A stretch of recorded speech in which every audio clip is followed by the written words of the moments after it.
There needs to be a holistic approach to fixing the infrastructure and maintenance problems and capacity problems around the health system in Gauteng. Let's stay with that story then and take you now live to Charlotte Maxeke, Johannesburg Academic Hospital, and we find eNCA's Masego Rahlaga, who's been tracking that story. So what are the key takeouts for you then, Masego? National government is taking over in terms of leading the whole process of restoring Charlotte Maxeke back to full capacity. There was talk of deadlines here and there. Take us through some of the main headlines.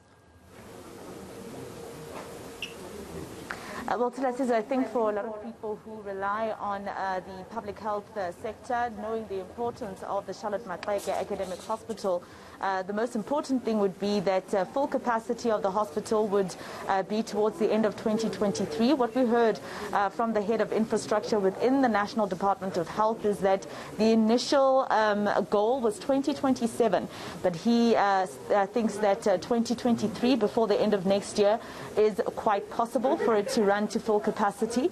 At the moment, we don't know what the budget is, but of course the health department is saying that they will communicate with us. We know that the Premier, David Makura, decided to rope in the health department to Tilasizwe after a report from the SIU, first of all, indicating some irregularities between DID, that's the Gauteng Department of Infrastructure, as well as the health department. Nothing to do with this particular hospital, but that gave them the hint that they needed to rope in a much larger department in the form of National Health Department to assist them with this project.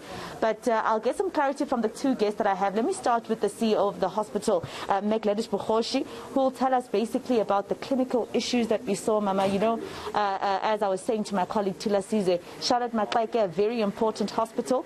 It's one of those hospitals that caters not only for Johannesburg, but Gauteng, the country, and even some countries in the SADC region.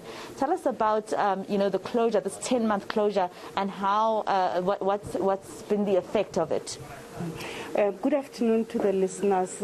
Just to give you the context, the hospital runs 1,068 beds, and it runs at about 85 to 90%, up to 95% capacity on a regular basis. So when the fire started, as you will all know, we could not come back for the first 3 months. And therefore, there's 52 different clinics that we run every day, and all those 74,000 outpatients that were coming to our hospital on a monthly basis were affected in terms of coming to Charlotte. However, some of them we could accommodate them in other hospitals. We ended up taking our patients to 17 different hospitals. When the Premier announced that we should come back to the areas that are structurally safe, we were able to bring some of the capacity back. And for example, some clinics that used to run 100 patients, we couldn't bring all of them back. We had to bring a portion of those who could not get the service wherever they are. So currently, with the fire, in terms of the areas that are affected, it's mainly the area which has got highly specialized places and our mental health wards. So we are trying to put as many patients within the space that we still have. Currently, we run about 650 beds on a daily basis, with admissions coming straight from the hospitals that refer to us and the other provinces that send patients to our facility.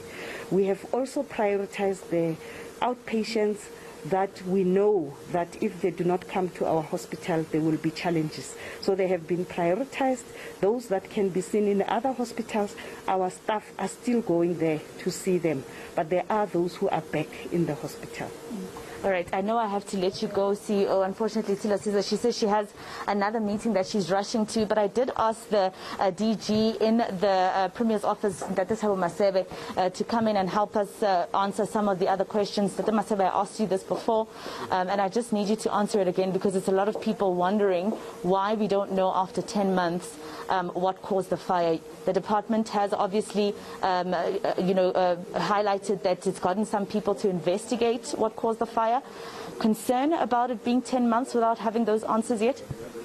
Yeah, Masego, let me repeat what I said earlier. We cannot investigate ourselves. The fire broke out at this hospital which is a facility that is owned by the Gauteng provincial government. There are authorities that can and should investigate, and those include the police and the city of Johannesburg.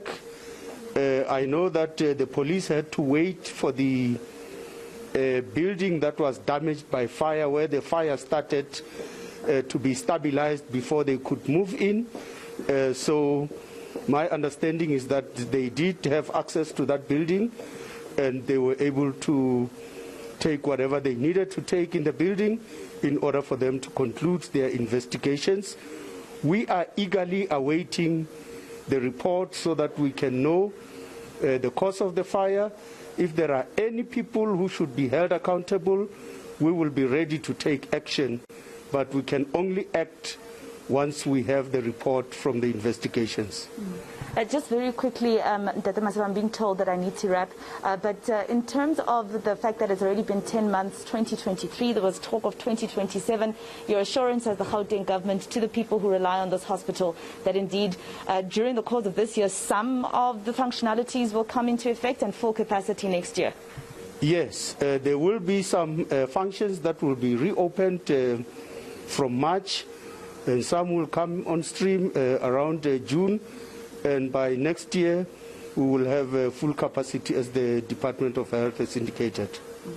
Just very quickly, a holistic look at all health facilities in the province of Gauteng. It seems, this is not an isolated issue. Will you have a holistic look at compliance of health compliance of hospitals, that infrastructure development is happening? Will you have a holistic look? Has this been a lesson for the Gauteng government? Indeed, this has been a lesson, and the Department of Infrastructure Development is conducting an assessment of all the facilities to ensure that where we still not compliant, we're able to address all of those issues. Masego, thank you very much, sir, for your time. He is the Director General in the Premier's office. He was here representing, of course, the Premier's office, telling us exactly what the directives were from the Premier, and hopefully tell us, we've gone from 1 week to 2023, so let's see how it goes from here.